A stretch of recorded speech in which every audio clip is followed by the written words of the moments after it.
رخصت آخر کے لیے خیمے کے دروازے پہ آتا ہے. فقرہ کیا ہوتا ہے؟ اپنے معبود کو خطاب کر کے کہتا ہے الہی ترکت الخلق طرا فی ہواک وعیتمت عیالی لکی اراک. اے اللہ پوری کائنات چھوڑ کے آ رہا ہوں, پوری کائنات چھوڑ رہا ہوں, اپنے بچوں کو یتیم کر رہا ہوں صرف تیری محبت میں, اپنے بچوں کو یتیم کر رہا ہوں صرف تیری محبت میں.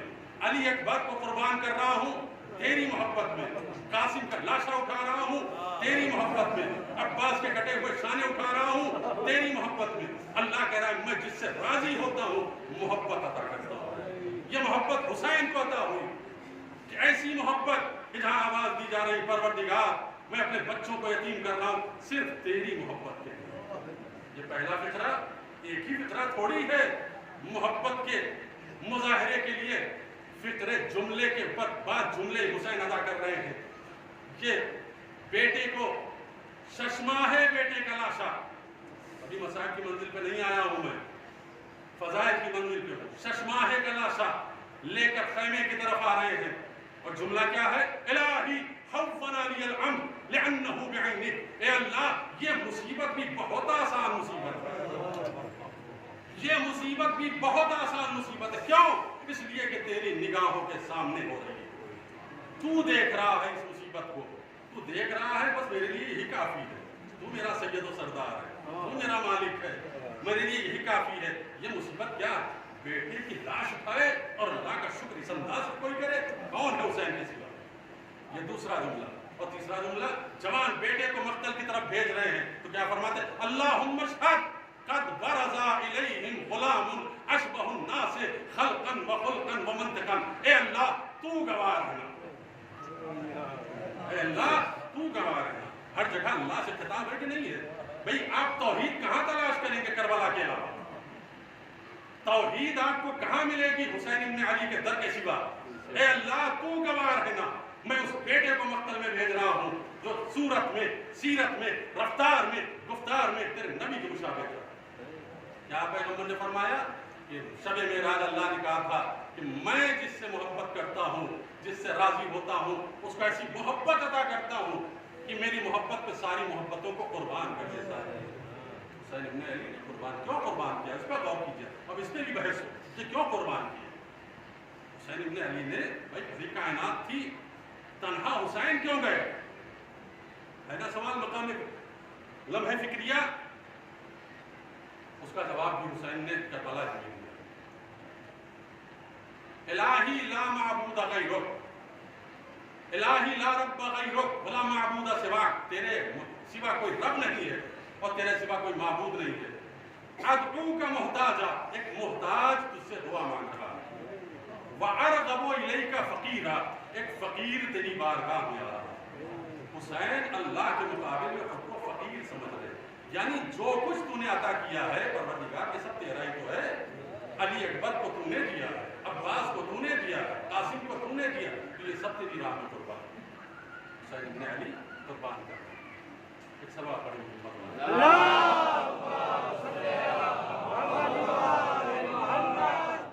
اور کربلا میں امام حسین نے جس طریقے سے توحید کا بھرم رکھا ہے اور توحید کو پہچانوایا ہے, یقین جانیے اگر حسین نہ ہوتے تو کوئی پہچانتا بھی نہ کہ اللہ کی ذات و صفات کیا ہے. حسین نے پہچانوایا. حملہ کر رہے ہیں, مقتل میں جا رہے ہیں, پھر گھوڑے سے واپس آ رہے ہیں.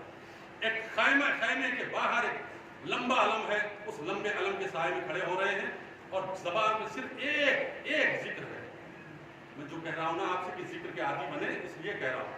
امام حسین خیمے سے مقتل میں جا رہے ہیں, مقتل میں حملہ کر رہے ہیں, فوج بھگا رہے ہیں. جب فوج کہتی ہے الامان و حفیظ تو پھر خیمے کے قریب آتے ہیں اور خیمے کے قریب آگے کھڑے ہو کے فرماتے لا حول ولا قوت الا باللہ. نہ کسی کی کوئی حیثیت ہے, نہ کسی کی کوئی طاقت ہے سوائے اللہ. کسی کی کوئی بساط نہیں ہے, کسی کی کوئی حیثیت نہیں ہے اللہ کے سوا.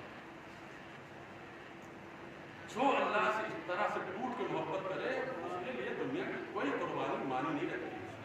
ہر قربانی آسان. یہ کہتے ہیں اور واپس آتے ہیں. دیکھیے لا حول ولا قوت کی بات آ گئی تو بات آپ سن لیجیے. یہ اتنا زبردست ذکر ہے کہ 5ویں امام, 4تھے امام, 6ٹھے امام, ہمارے کئی اماموں نے فرمایا کہ نماز صبح کے بعد اور نماز مغرب کے بعد 7 مرتبہ تسبیح سیدہ کے بعد 7 مرتبہ لا حول ولا قوت الا باللہ العلی العظیم اگر آپ پڑھ لیں گے تو 70 قسم کی بیماریوں سے محفوظ رہیں گے. 70 قسم کی بیماریوں سے. یہ بہت ہی معمولی نسخہ ہے, اس کو آپ عمل میں لائیں گے. نماز صبح نماز مغرب کے بعد تسبیح سیدہ پڑھنے کے بعد 7 مرتبہ سے لا حول ولا قوت الا باللہ العلی العظیم پڑھیں گے. معصوم فرماتے ہیں 70 قسم کی بلاؤں سے اللہ تمہیں محفوظ رکھے گا. اللہ کی قوت کا مطلب کیا ہے؟ کوئی مجھے بتائے گا کتنی دیر ہو گئی؟ کسی نے گھڑی دیکھی تھی؟ ایک سوال محمد علیہ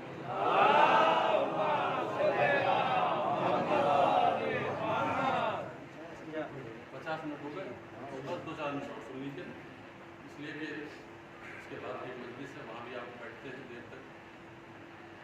میں یہ عرض کر رہا ہوں کہ لا حول ولا قوت کی طاقت کیا ہے, اس کو آپ پہچانیں.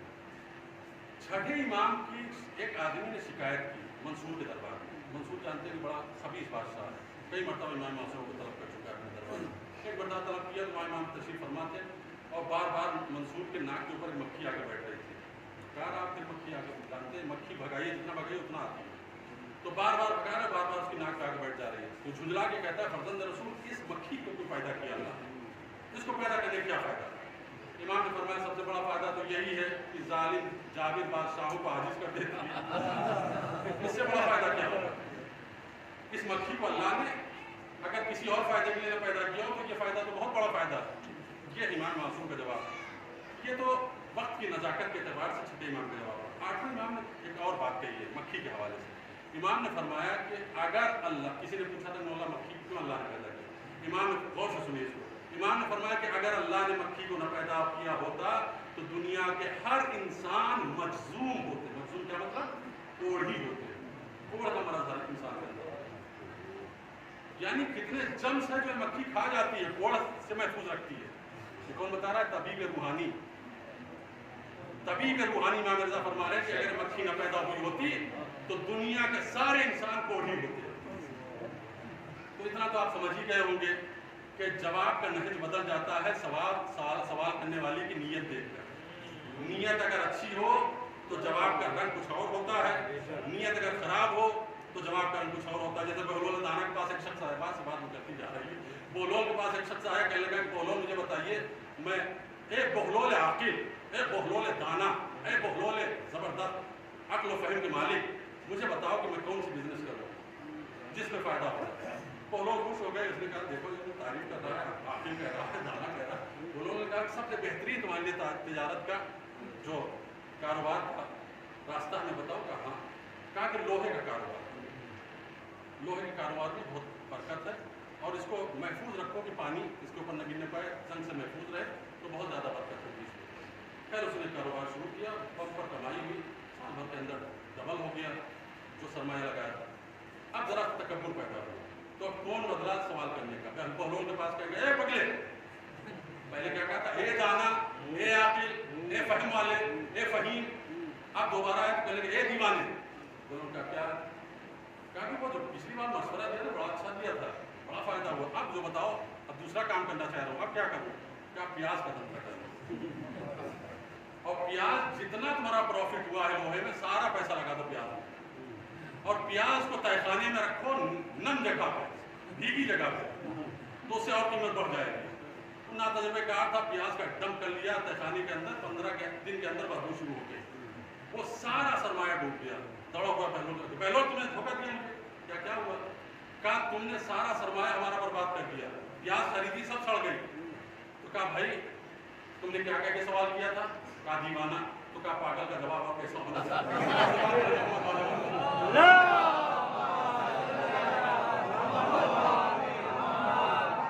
تو منصور کے دربار میں شخص آیا, چھٹے امام کی شکایت کر رہا, کہنا کہ دیکھو وہ اسلحہ جمع کر رہے ہیں, تمہارے حکومت کو خطرہ ہے, وہ پلٹنے والے ہیں تمہارا تختہ. منصور نے قاصد بھیج کے امام کو طلب کر لیا. کہا امام آئے, کہا بلایا, کہا سنا ہے آپ اسلحہ جمع کر رہے ہیں؟ کون کہہ رہا؟ بھائی جو سامنے کھڑا ہے کہہ رہا. امام کا جھوٹا ہے. نہیں میں جھوٹ نہیں بول رہا ہوں, سچ کہہ رہا ہوں. امام کا جھوٹ نہیں بول رہا تو قسم کھاؤ. توجہ کیجیے, میں کیا سمجھانا چاہ رہا ہوں. لا حول ولا قوت الا باللہ کی طاقت سمجھیے.